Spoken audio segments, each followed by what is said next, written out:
सलाम नमस्ते दोस्तों, मेरा नाम फरीन अंसारी है और ये खबर आप मेरे official channel Farheen Ansari officials पर देख रहे हैं। दोस्तों, बिहार के मौजूदा जो उप मुख्यमंत्री हैं वो सम्राट चौधरी हैं। जी हाँ, अभी तो फिलहाल हैं, लेकिन अभी बिहार के चुनाव होने में कुछ ही महीने बाकी हैं। उसके बाद वो मुख्यमंत्री रहेंगे नहीं रहेंगे, कहाँ रहेंगे, इसका अंदाजा नहीं लगाया जा सकता, क्योंकि फिलहाल उन पर आरोप लगने लगे हैं और आरोप भी छोटे मोटे नहीं, हत्या के आरोप। जी हाँ, बहुत गंभीर आरोप। और आरोप लगाने वाला कौन है वो सुनकर तो आप हैरान ही हो जाएंगे। प्रशांत किशोर, वो प्रशांत किशोर जो कभी भारतीय जनता पार्टी की खूब तारीफें करते हैं, पुल बांधते हैं तारीफों के, कभी नीतीश कुमार की तारीफ, कब उनके निशाने पर कौन आ जाए कुछ नहीं कहा जा सकता। ऐसे में प्रशांत किशोर ने अब सम्राट चौधरी को आड़े हाथों ले लिया है। उन पर ऐसे ऐसे गंभीर आरोप लगा दिए हैं कि प्रशांत किशोर के आरोपों का जवाब देना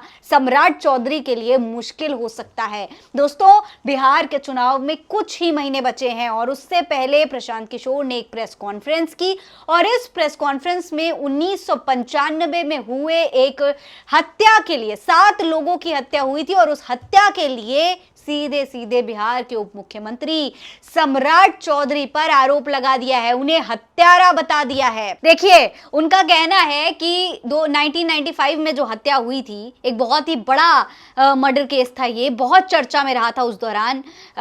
उस वक्त की बात है ये। देखिए, ये जो हत्या हुई थी, पहले उसके बारे में मैं आपको बता देती हूँ।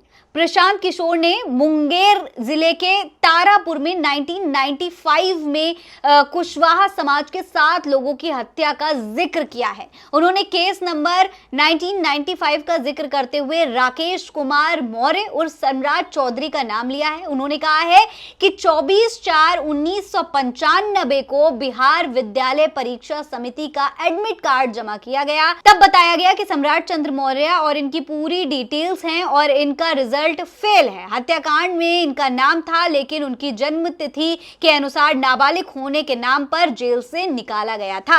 यानी कि साफ तौर पर बता रहे कि भैया सम्राट चौधरी उस वक्त, पहले तो उनके सर्टिफिकेट पर सवाल उठाए, उसके बाद दोस्तों ये सवाल उठा दिए कि सम्राट चौधरी का एक हत्या में नाम आया, लेकिन ये कह दिया गया कि भैया सम्राट चौधरी तो नाबालिग हैं और नाबालिग होने की वजह से वो बच गए। बताया है प्रशांत किशोर ने कि जब इन पर केस हुआ था, जब इन पर आरोप लगे थे, उस दौरान ये दिखा दिया गया अपने एडमिट कार्ड में कि भैया ये तो अभी 15 ही साल के हैं। लेकिन इसके बाद उन्होंने क्या खुलासा किया वो देखिए। प्रशांत किशोर ने कहा कि 2020 में सम्राट चौधरी ने अपने चुनाव एफिडेविट में अपनी जो एज थी वो 51 उम्र बताई थी, 51 साल, यानी कि 51 साल उम्र बताई थी। अब 51 साल उम्र होने का मतलब है 2020 में अगर उनकी उस उम्र 51 साल थी तो 1995 में उनकी उम्र 26 साल रही होगी, 15 साल तो बिल्कुल भी नहीं रही होगी। ऐसे में सवाल दो उठते हैं, या तो उस समय जो इन्होंने अपनी एज बताई वो गलत बताई हत्या के आरोपों से बचने के लिए, या तो फिर इन्होंने जो चुनाव के एफिडेविट में अपनी उम्र बताई वो गलत बताई। देखिए,